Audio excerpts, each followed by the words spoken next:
I'm Eileen O'Connor from the UK Radiation Research Trust.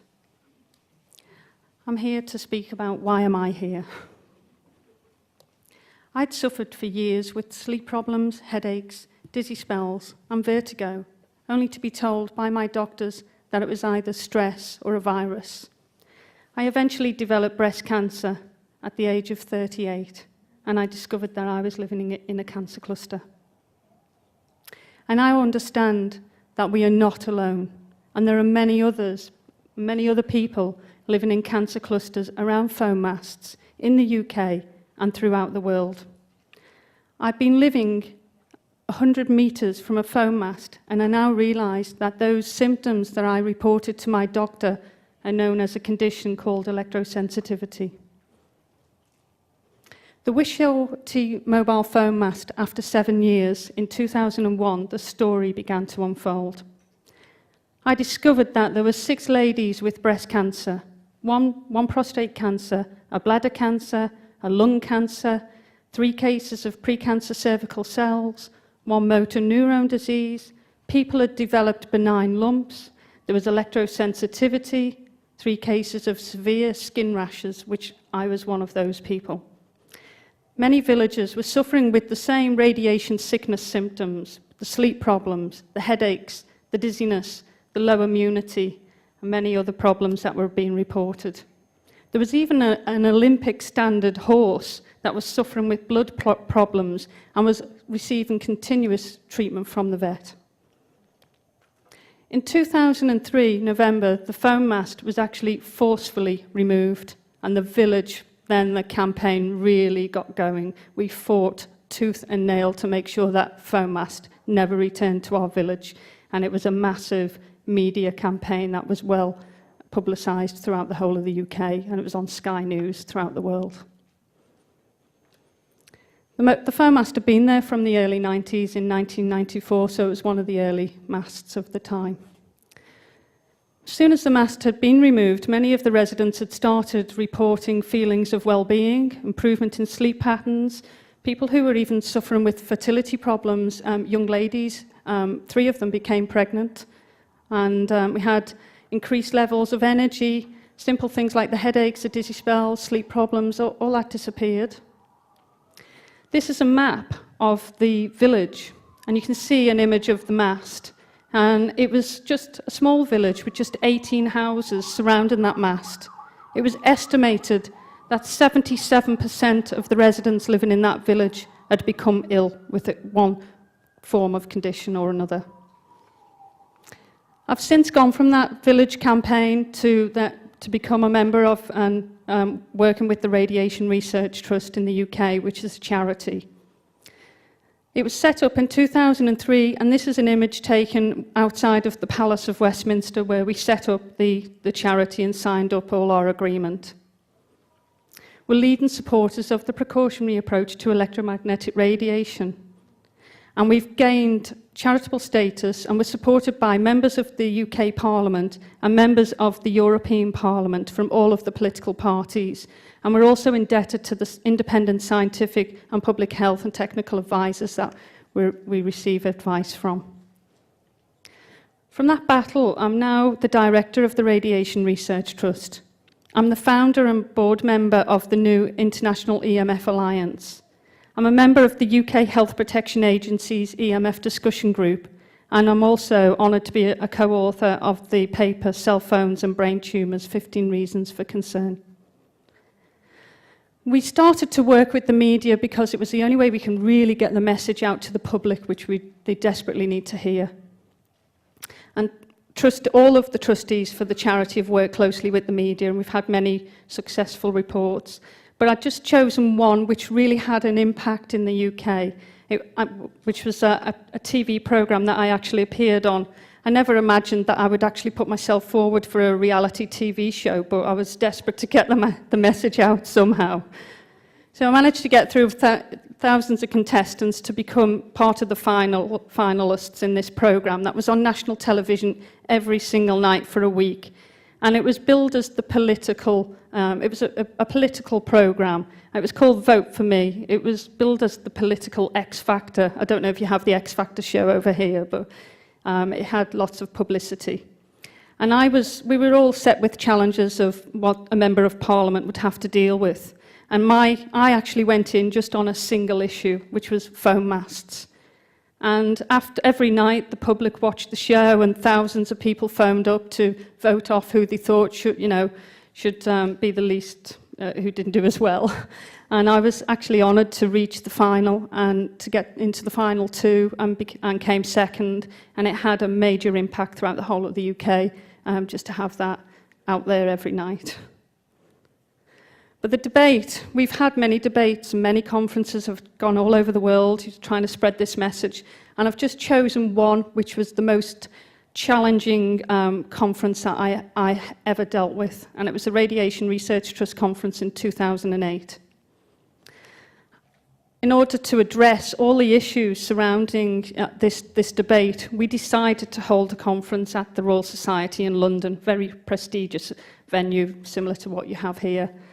And it was a major achievement. We decided to bring people from both sides of the debate, from the highest level in the world, from ICNIRP, the World Health Organization, the Russian Committee on Non-Ion Radiation Protection, and national bodies such as the UK Health Protection Agency, the MTHR, and they were joined by the independent scientists, politicians, lawyers, and concerned citizens, all offering different viewpoints. And we wanted to discuss risk assessment around this debate.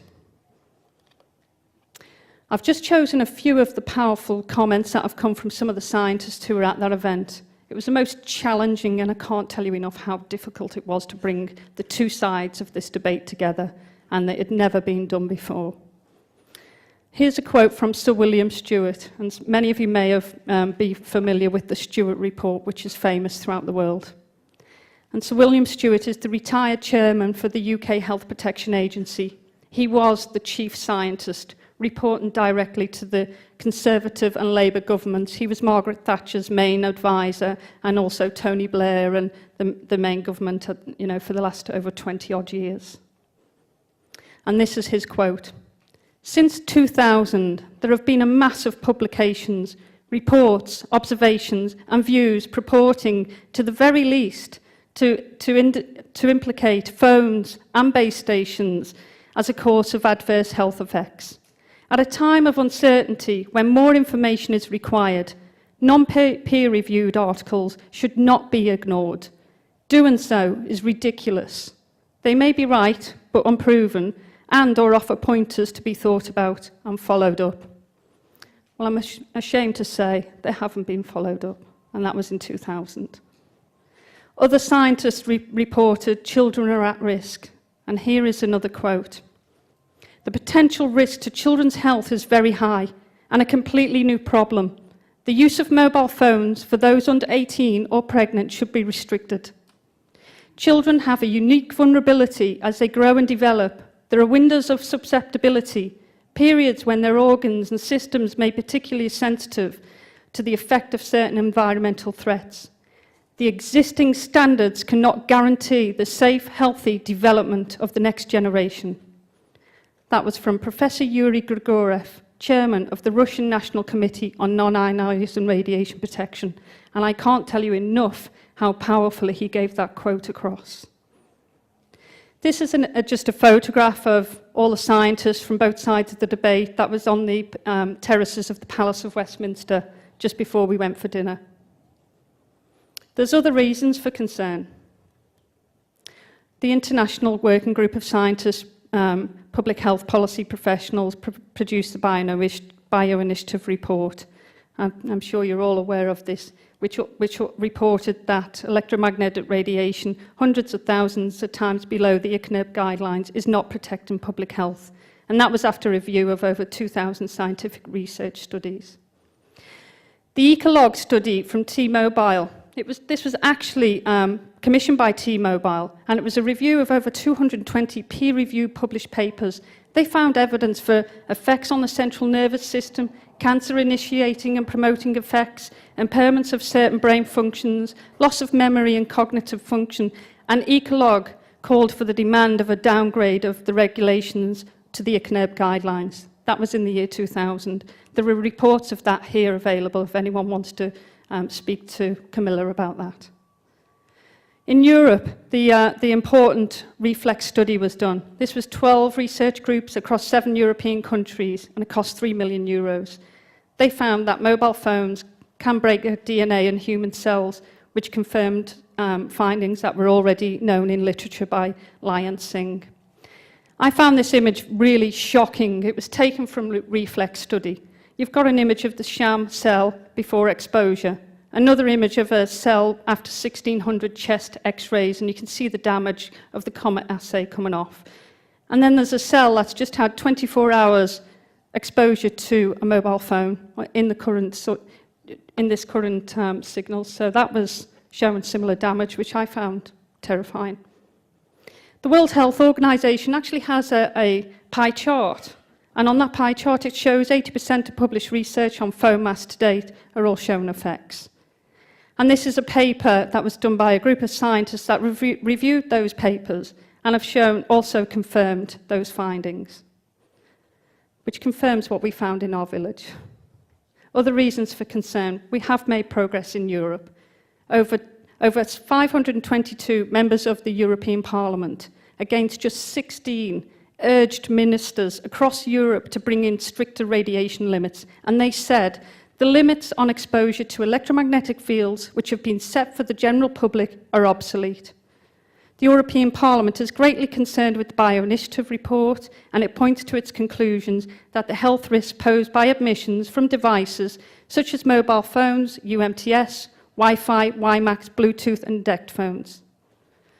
There are legal decisions that have been taken in the courts. There are just 2 legal decisions here that I'll leave for you to read, which are also ordering the removal of phone masts. And I'd like to point out, which this is probably similar throughout the world, the UK government are receiving money from the phone industry. They received £22.47 billion in just the auction of the phone licenses. The sector brings in about £15 billion in taxes per year, and the government has put just £6 million back into research to date, which represents just 0.04% of the tax revenues from just one single year of operation. This is just totally disproportionate considering the level of health effects. We've tried to get to the root of who is responsible, and is ICNIRP responsible? That was the question. Paolo Vecchi, the chairman from ICNIRP, presented at the Radiation Research Trust conference in 2008. In his presentation, he made it very clear that the ICNIRP guidelines are neither mandatory prescriptions for safety, the last word on the issue, nor are they defensive walls for industry or others.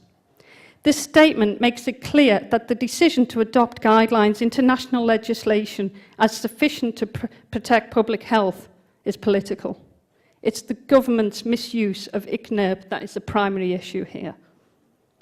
The Radiation Research Trust are about to launch on a new campaign. We're really concerned about the research that's coming out about fertility to men. And we're about to launch the Save the Males campaign. And we have this poster that's been designed. So the future is in your hands. This is going to go in the male toilets in London.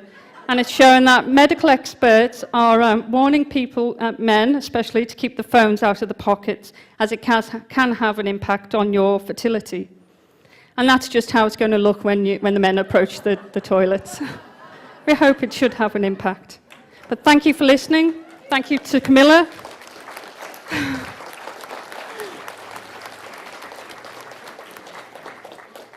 And I've just got one final quote. Science is about ensuring facts and evidence are never twisted or obscured by politics or ideology. It's about listening to what our scientists have to say, even when it's inconvenient, especially when it's inconvenient. And that's Barack Obama, your president. This is my quote. For the sake of us all, especially our children, non-ionizing radiation is a high priority for public health. Leaders from all continents should come together to address this unfolding tragedy to humans, animals and nature. And I hope and pray that Obama listens to his own words and takes action. Thank you.